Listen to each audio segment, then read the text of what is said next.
Assalamualaikum warahmatullahi wabarakatuh. Apa kabar anak-anakku? Semoga semuanya senantiasa dalam lindungan Allah dan sehat-sehat selalu.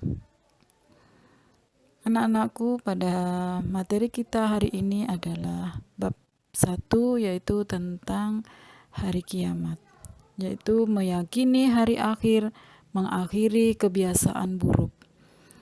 Setelah pembelajaran ini, Ibu harapkan kalian mengetahui tentang pengertian kiamat sugro, kiamat kubro, dan peristiwa-peristiwa yang terjadi setelah hari kiamat, yaitu yaumul barzah, yaumul ba'as, yaumul hasar, yaumul mizan, dan pada akhirnya adalah neraka dan surga.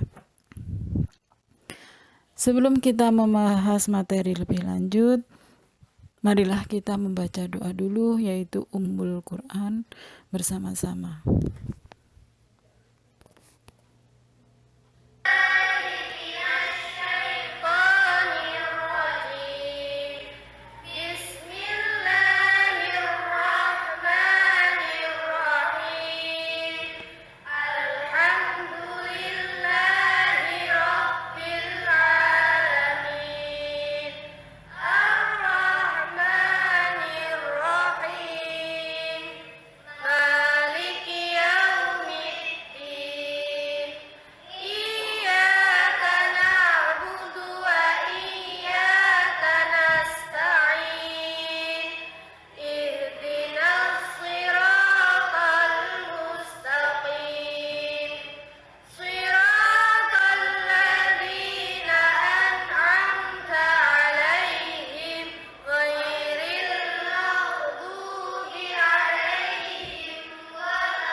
Untuk selanjutnya, Ibu kasih waktu 10 menit untuk mengisi absen di link yang sudah Ibu share di WA. Ingat ya, Ibu kasih waktu 10 menit untuk mengisi absen di link yang sudah Ibu share di WA.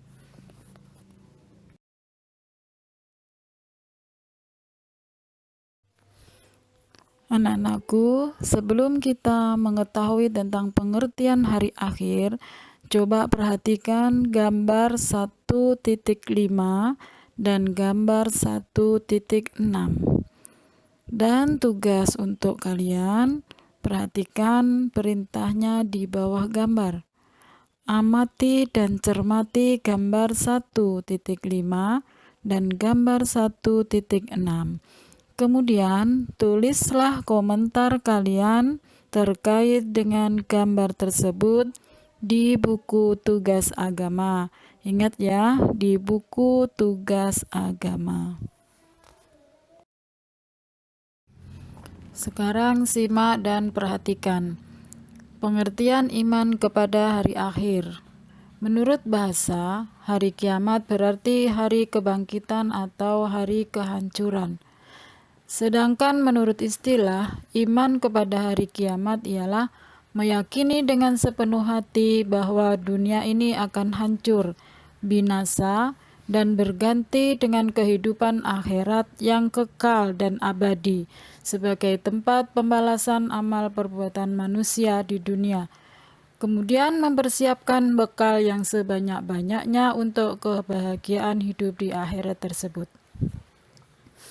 Untuk dialog Islami, nanti silahkan dibaca di buku paket halaman 4.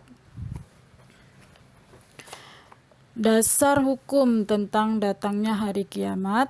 Yang pertama adalah dalil nakli. Dasar nakli tentang kepastian datangnya hari kiamat itu diantaranya: yang pertama, dalam Quran surat Al-Hajj ayat 7 yang bunyinya, Bismillahirrahmanirrahim. wa anna as-sa'ata atiyatun la raiba fiha wa anna Allaha yab'atsu man fil kubur, yang artinya, dan sesungguhnya hari kiamat itu pastilah datang, tak ada keraguan padanya, dan bahwasanya Allah membangkitkan semua orang di dalam kubur. Dalil nakli yang kedua disebutkan dalam Quran surat Toha ayat 15 yang bunyinya, Bismillahirrahmanirrahim. Inna sa'ata atiyatun akadu ukhfiha litujza kullu nafsim bima tas'a, yang artinya sesungguhnya hari kiamat itu akan datang.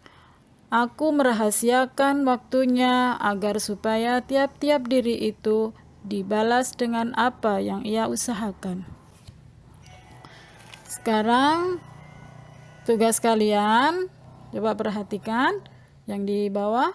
Tulislah ayat Al-Quran yang terkait dengan hari kiamat di atas di buku tugas agama. Dasar hukum datangnya hari kiamat yang kedua adalah dalil akli, yaitu menurut logika. Semua yang ada di dunia ini lama-kelamaan pasti akan rusak, kemudian hancur dan binasa. Tidak terkecuali alam semesta ini. Lama-kelamaan pasti akan rusak, kemudian hancur dan binasa.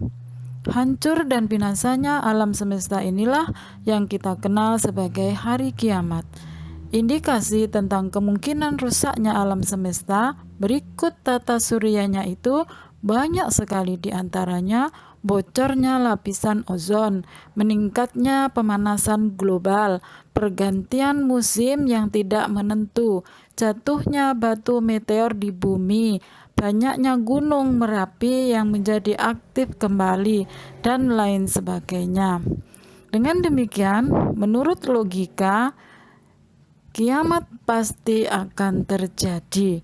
Adapun kapan terjadinya hanya Allah Subhanahu wa taala yang tahu, sebagaimana yang ditegaskan dalam Al-Qur'an surat Toha ayat 15 di atas.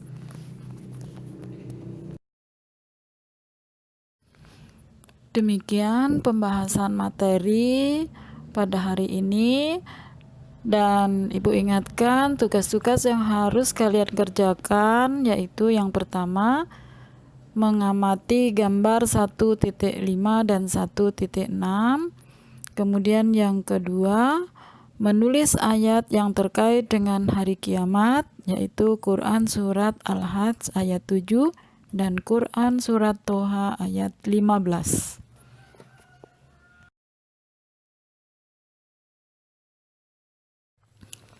Demikian pembelajaran kita pada hari ini, semoga bisa difahami. Dan perlu Ibu ingatkan, tugas-tugas yang sudah kalian kerjakan silakan kirim ke link yang Ibu share di WA. Sebelum kita mengakhiri pelajaran kita pada hari ini, marilah kita mengucapkan hamdalah bersama-sama. Alhamdulillahirabbil alamin. Dan kita berdoa semoga COVID-19 segera berlalu sehingga kita bisa belajar secara normal. Amin. Sekian dan terima kasih. Wassalamualaikum warahmatullahi wabarakatuh.